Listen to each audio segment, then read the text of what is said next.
Hello, my name is Liam Fassam, Senior Lecturer, Supply Chain Management.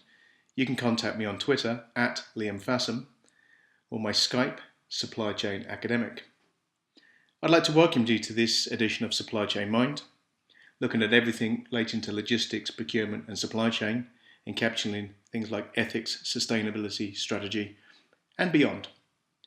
So welcome and I suppose we better discuss. Wanted to look in particular this week the difference between reactive and proactive supply chain management from a procurement perspective. So here I am in my house in Germany. It is a Sunday. Excuse my relaxed posture, but I needed to get this out ahead of this week's class to get those synapses firing so we can have some good discussion. So in particular, what I want to look at today is ethics, sustainability and risk, and how the governance of supply chains, or the basis of supply chain, centres, in my opinion, around the procurement departments in ensuring that we have visibility and traceability across our supply chains. One of the areas I will focus on is modern slavery, and we'll hop over now to the supply management website of the Chartered Institute of Procurement and Supply, where they've showcasing some really good research that they've just undertaken in the area that has some rather shocking stats about procurement managers and supply chain's role. Without further ado, let's go and take a look at their website.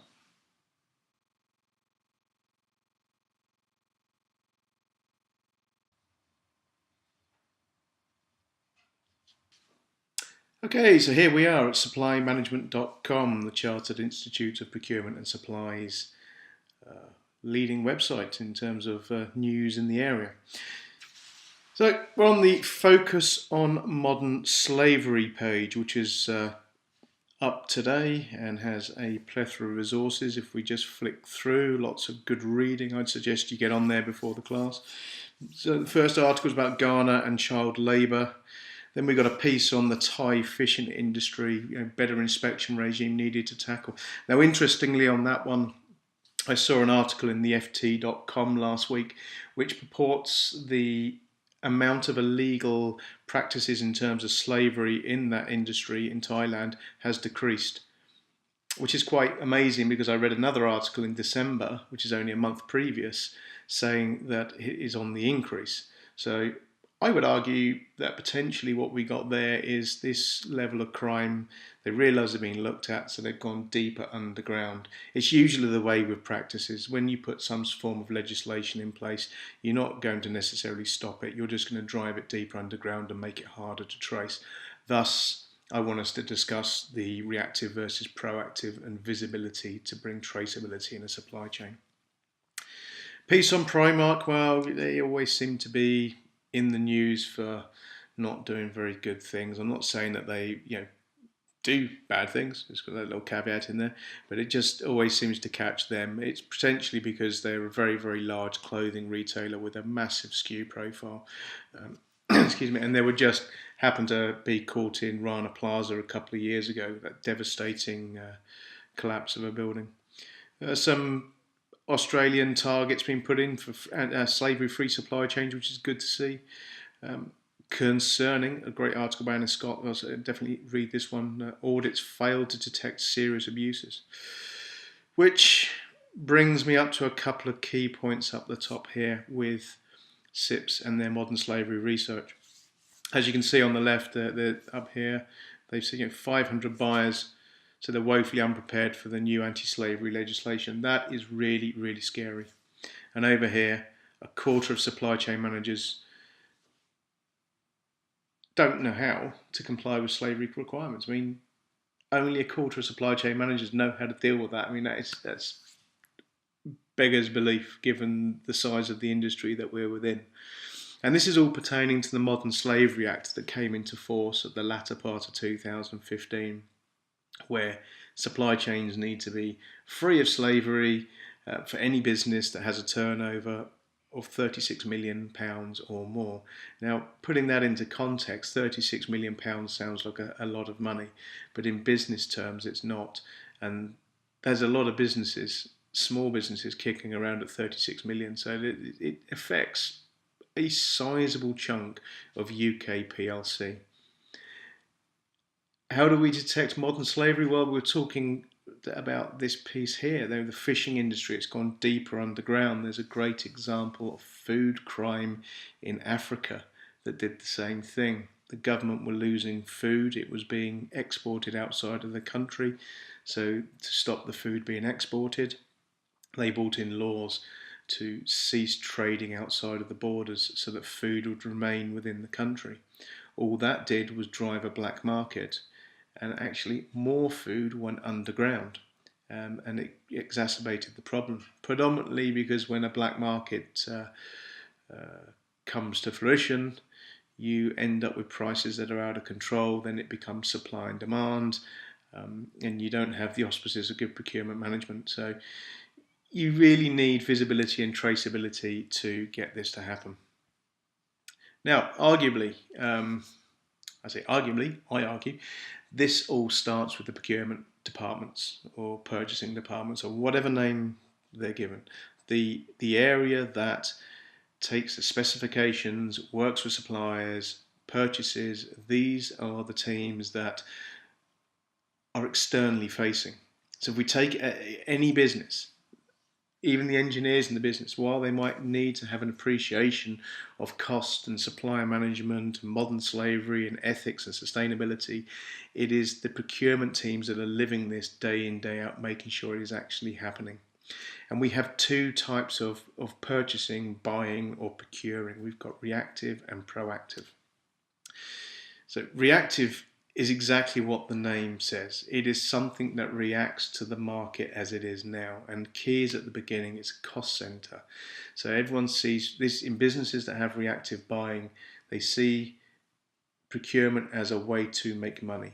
So we're constantly screwing the supplier down, constantly going back for more and more and more and bashing them until eventually that supplier goes out of business or just cannot do work with us anymore. So then we move on to the next supplier.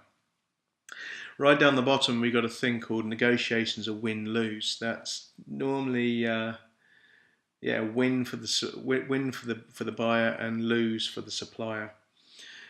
Information is power. Yeah, information is power, but you only get true information in a supply chain if you're collaborative. And in a reactive buying position, very little suppliers want to give over information because they know at a later point that the buyer will use that information against them. So it eradicates any kind of collaboration.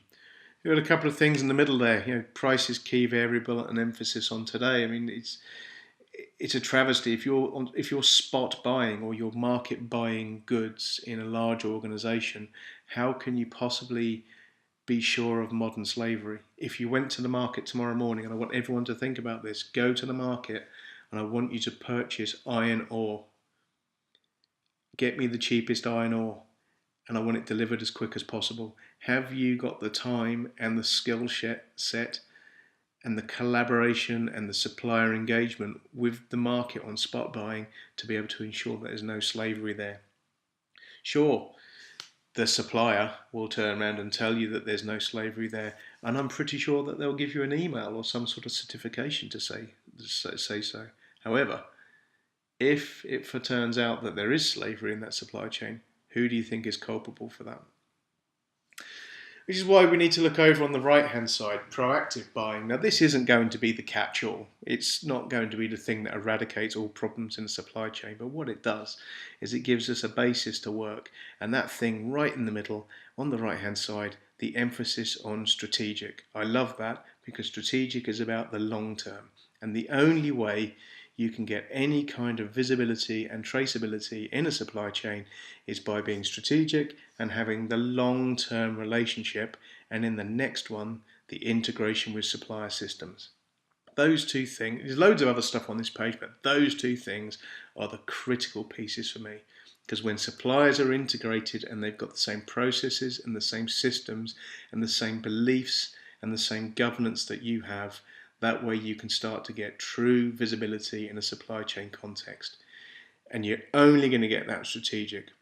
Go to the left side of the page, emphasis on today. That isn't going to happen. No supplier is going to see you as a long-term partner. Therefore, it's cost. And low cost, people may argue against me, but low cost is all about cutting corners. However, back over to the right side of the page, if you've got a good strategic supplier partnership, you can still have low cost, but you can look at the holistic supply chain surplus, and you can look at the whole, which is the total supply chain profit, and you can look at all actors in the supply chain to make sure. Slightly lower down, you'll see something there called negotiations are win-win or better, which means negotiations are a win-win for every supply chain actor. Everybody in the supply chain is going to benefit. And when every supply chain actor benefits and can make money, they will stop cutting corners.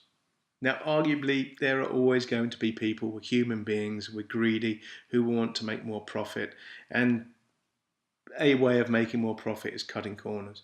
But if you've got a strategic long-term relationship with suppliers, and your supplier systems are integrated, and every supplier, every single supplier across every tier is winning in the collaboration, you've got more chance of understanding where issues are. Not just modern slavery, but any issue in terms of quality, price, availability, slavery, ethics, sustainability, all these metrics that cause supply chain shocks. Without that supplier relationship, the shocks will become as a surprise, and then you'll be back over on the left-hand side of the page, reactive purchasing, and then you'll just drive your business round and round and round, put your costs up and up and up, and pretty much just get nowhere. So that's a very short bit of blurb about reactive versus proactive buying and some of the elements. There are many more elements that can eradicate supply chain shocks, increase your ethical abilities as a company, make you more sustainable, more resilient, and things like modern slavery, and help eradicate them. So in terms of class now, what I want you to do is have a think about this reactive versus proactive buying, and see if you can bring some examples to class of areas and businesses that are reactive and proactive, and yeah, let's have a debate about it. I think it's always good to have a discussion and debate and see what you think. So thank you for listening, and look forward to speaking to you soon.